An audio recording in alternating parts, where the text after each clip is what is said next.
Does Monday at the office feel like a storm? Not with Microsoft Copilot. That feeling when Copilot gets everyone up to speed instantly? It's sunny again.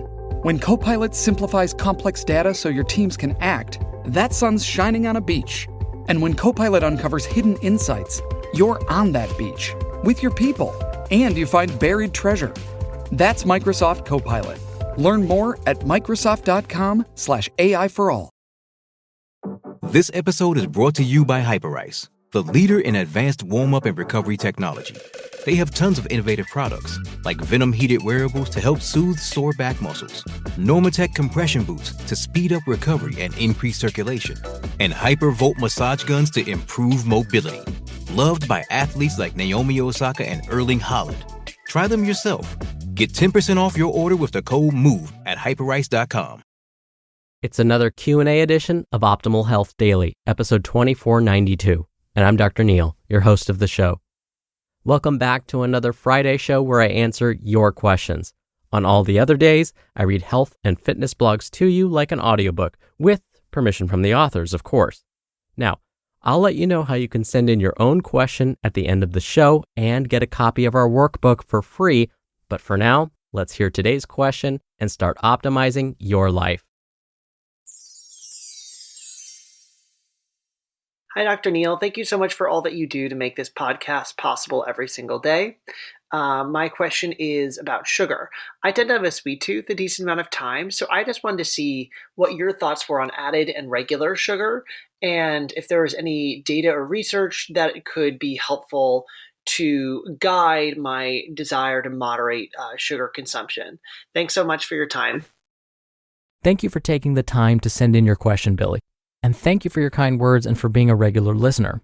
Now, I have a sweet tooth too, and that usually surprises people. Well, I just like all foods, actually. Salty, sugary, doesn't matter. Now, when we wind the clocks back 20 years, fat was the main villain, not sugar. Fat was blamed for everything, from heart attacks to weight gain. Because of this, the 1990s became the low-fat decade. Many food manufacturers jumped on board this low-fat train and reformulated their recipes to ensure their products' fat content were greatly reduced. These items sold like low-fat hotcakes. Do you remember a dessert line launched by Nabisco called Snackwells? If you haven't, don't worry about it. These were marketed as low-fat desserts that still tasted good, only they didn't, which is why you never hear about them anymore. But at some point, we realized that limiting fat in our diets didn't lead to a decreased risk of disease. In fact, we saw rates of heart disease and type 2 diabetes increase. Uh-oh, something was wrong with this equation. Maybe limiting fat wasn't the answer. What we did learn is that when people began limiting the amounts of fat in their diets, they increased their intakes of carbohydrate-rich foods to make up for this. Suddenly, pasta and rice were your friends. So as long as it was low fat, you were good to go. The trouble is, when folks increase their consumption of carbs, they chose the ones that we don't want people to consume all that often, like white breads, white rice, white pastas, and sugary cereals.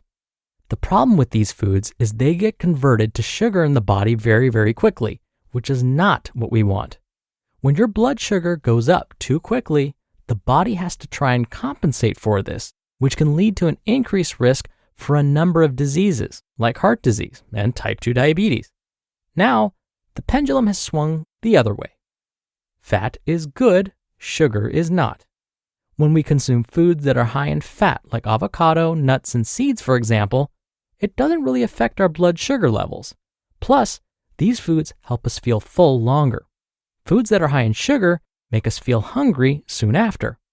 Ever notice how a bowl of plain white rice never seems to satisfy our appetites? So do we need to completely avoid sugar in our diets? Simply put, no. In fact, it's impossible to remove all sugar from the diet. This is because pretty much everything we eat is composed of sugar in one form or another. Fruit, for example, contains fructose, a type of sugar. Vegetables, even green leafy vegetables, contain some sugar. Vegetables need sugar to survive and grow. Alcohol, whether it's wine, beer, or hard liquor, contains sugar. The body even converts parts of the fats and oils we consume to sugar. Whenever you consume carbohydrate-rich foods, even whole grains, you are basically eating sugar. Now don't get me wrong, these foods have vitamins, minerals, and some fiber along with them, so they are perfectly fine to eat. I'm just making the point that it would be impossible to avoid all sugar in our diet. So the trick is to reduce the amount of added sugars we consume. Researchers have found that regularly consuming lots of added sugar over years and years can increase a person's risk for developing many of the chronic diseases that are very common, especially in the US. In fact, consuming added sugars has been shown to increase the risk for heart disease, stroke, type 2 diabetes, and even some forms of cancer. Now, this doesn't mean we need to avoid all added sugars all the time. Now, while the body doesn't seem to prefer added sugars, it is equipped to handle small doses of it. Added sugars are most commonly found in the foods we likely already know we should be consuming less often, like sodas, sweet breakfast cereals, baked goods like cookies, cakes, donuts, most desserts. You get the idea. The goal really is to try and slow down how quickly that added sugar gets absorbed into the bloodstream. To do this, consider consuming some fiber or protein with your meals and snacks. Let's use a smoothie with added sugar as the example. If the recipe calls for some plain yogurt or leafy greens like kale, that can help slow down the body's absorption of any sugar you added. Yogurt is not a great source of fiber, but it is a good source of protein. On the contrary, kale is not a good source of protein, but a good source of fiber. So if the recipe calls for one or the other or both, it may help. Let's use another example. Having a piece of toast for breakfast. If it's a whole grain variety of bread, that means it likely contains some dietary fiber which will help slow down the body converting this to sugar. Then, if you top it with 1 tablespoon of nut butter, you would add protein and even more fiber. This is good. This will slow down how fast the body converts that toast to sugar. Now, the American Heart Association recently released their guidelines for how much added sugar men and women should limit themselves to consuming each day. For guys, the recommendation is no more than 9 teaspoons of added sugar each day, or about 36 grams. For ladies, no more than 6 teaspoons of added sugar per day, or about 25 grams. Now, I like these guidelines, but there's a problem.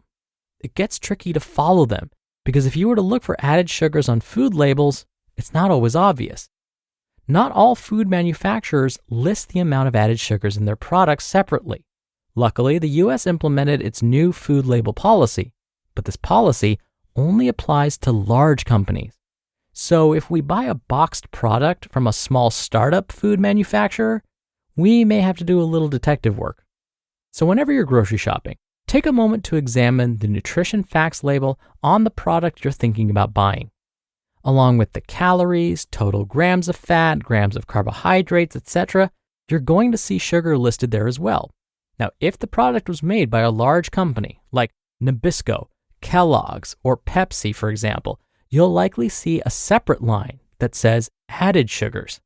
But for products made by smaller food manufacturers, you may not see this extra added sugars line. Instead, the nutrition facts label will just tell you how many total sugars there are. This means you don't know whether these are natural sugars or added sugars. For example, if you look at the amount of sugar on a box of Raisin Bran cereal, it will look like a lot initially. Well, where does much of that sugar come from? The raisins. Raisins are dried grapes. Grapes are a fruit, so they're going to be naturally high in sugar. This is where just looking at the nutrition facts label can be misleading. It doesn't always tell you whether these sugars are found naturally or whether they've been added. But now, since Raisin Bran is made by a large company, Kellogg's, you should see a separate line that says added sugars. Now you know how many sugars were natural, like from the raisins, and how many were added to help make the cereal taste more sweet. If you want to double check and really make sure you're avoiding added sugars, check the ingredients list. Why? Each ingredient is listed by weight. This means that the first ingredient listed is the one the product is made mostly of. The second ingredient is what the product is made second most of, and so on. When looking at the ingredients list, if you see the word sugar or any of its cousins like honey, molasses, cane sugar, sweeteners, high fructose corn syrup, or anything else ending in OSE like lactose, maltose, fructose, dextrose, then it's basically sugar. There are so many sneaky ways to list sugar on the ingredients list, and it's a challenge to keep track of them all. But if you find these listed near the top of the ingredients list, this food has a lot of added sugar in it, and you most likely want to limit how much you consume. Again, there is no need to try and avoid sugar in your diet completely. In fact, it's nearly impossible to do. But if you can limit your intake of added sugars, you're likely going to reduce your risk for a number of chronic diseases.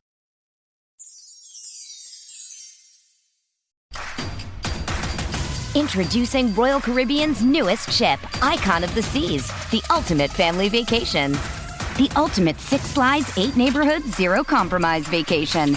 The ultimate never done that, can't wait to do it vacation. The ultimate chillin' by a different pool every day of the week vacation. This is the Icon of Vacations. Icon of the Seas, arriving in 2024. Book today. Come seek the Royal Caribbean. Ships Registry, Bahamas. Dreaming of a better sleep? Tossing and turning is not your destiny. And Ollie is here to help.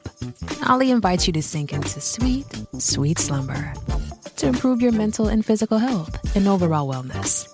More than just melatonin, Ollie's ingredients help you unwind your mind for a delightfully dreamy drift off. Sleep is on the way at Ollie.com. That's OLLY.com. Thank you again for the question, Billy. Now, if you want a physical copy of our Optimal Living Daily Workbook shipped to you for free and you're in the US, send in a relevant health-related question. It can be about diet, fitness, nutrition, stress management, anything along those lines, and your question will be answered right here on the show. If you're outside the US, we'll send you a digital version of the workbook. So, to send in a question, you can email one to health@oldpodcast.com. Or if you want to send in an audio question and have your voice played on the show, come by oldpodcast.com/ask to record from your computer. Or you can do it the old-fashioned way and call in your question. The number is 161-I-LOVE-OHD. That's 1-614-568-3643. Thank you so much for sending in your questions. Answering them is my favorite part of the show. All right, that's another Q&A edition of Optimal Health Daily. Thank you so much for listening every day and all the way through. I hope you have a great start to your weekend, and I'll see you back here tomorrow where your optimal life awaits.